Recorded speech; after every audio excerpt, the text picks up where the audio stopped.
Ito po ang ating napakagandang Donna Plus stroller car seat. 2-in-1 na po siya. Aircraft approved na rin po yan. Light new condition, may kasamang box, may kasamang manual. Andyan din po yung kanyang vehicle seat protector.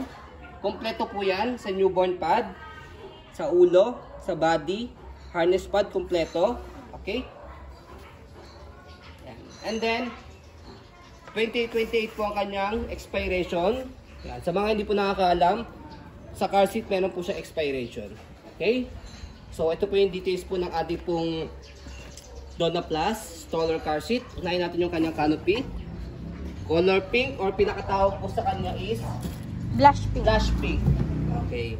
So, yan. Wala pong faded, wala pong discoloration, light new condition. So, pwede siya naka-fold na ganyan. Pwedeng full. Okay. So, regarding sa headrest niya, ayan, okay. Sa body, okay. Harness pad, belt lock, presyo lang po ito. Sa ilalim, sa ibabaw. Pag i-adjust po ninyo po itong harness, presyo lang po ito. Hatakin nyo po siya. Ayan. Okay. Pag sisikipan, hatakin nyo lang po ito. Okay. Ayan.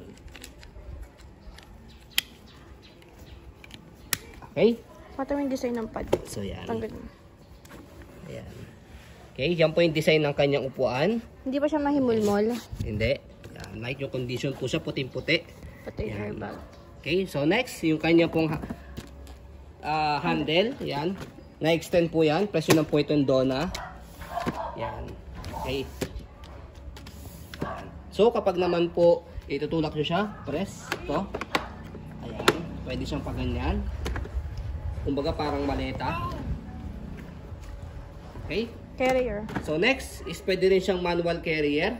So, pipress nyo lang po itong nasa likod. So, ayan.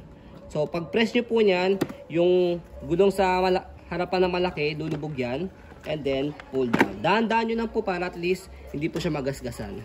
So, ganyan po siya, manual carrier. For example, nasa dining area po kayo. Rocker. Manual rocker. Yan. So, eto naman pagka-carrier. So, medyo may kabigatan nga lang siya. Pag ginawa nyo po siyang manual carrier. Ayan. Okay. For example, nasa living area, dining area po kayo. Yan. Pwede po siya. Pakita mo expiration Okay. sa circle. So, pag inopen po siya, press nyo lang po ulit po yun. So, bukan nyo lang, angat nyo lang siya, saka nyo po ipipress para hindi po siya magasgasan. Yung date, Okay. daddy. So next is yung kanya pong manual. Yan. And then ito pong seat cover. Ang purpose po nitong seat cover or seat protector, nasa ilalim po yan para po yung dumi po ng gulong hindi po madumihan yung pinakaupuan po ng sasakyan. Okay? So next, yung box natin, andito na po yan. Okay? So, manufacturing date 2022, latest po yan. Expiration date December 19, 2028. Napakatagal na po yan. Okay? So next, aircraft approved, sabi ko po kanina, UE standard. Yan. Okay? So, up to 13 kg. Yan. Okay? Anti-rival protection. Yan. Okay. So, okay na okay po yan. Yan. So, sa mga naghahanap po ng Donna Plus stroller car seat, yan, na medyo mababa po ang price from the original price. So, okay na okay po sa inyo po ito dahil light new condition po ito. Kompleto po siya. Pag binili nyo siya ng brand new, may kasama siyang box, manual, and then vehicle seat protector. So, ito naman po yung condition ng ating pong stroller car seat. Yan po yung pinaka-details po niya regarding sa body frame. Yan. Okay. Sa gulong. Okay na okay yung gulong. Pwede po sa masiselan po ito. Ayan. Ay? Wait lang. Okay daw siya. Okay daw. Later.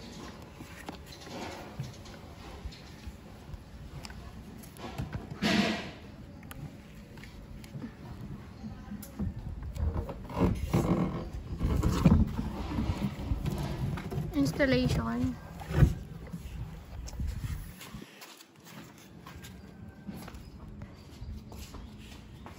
Ganda na wheels. Wala rin silver scratch. Dumi lang yan. Okay na, Daddy. Pakita mo dito yung sticker. Daddy. May sticker dyan. May sticker yung pares lang.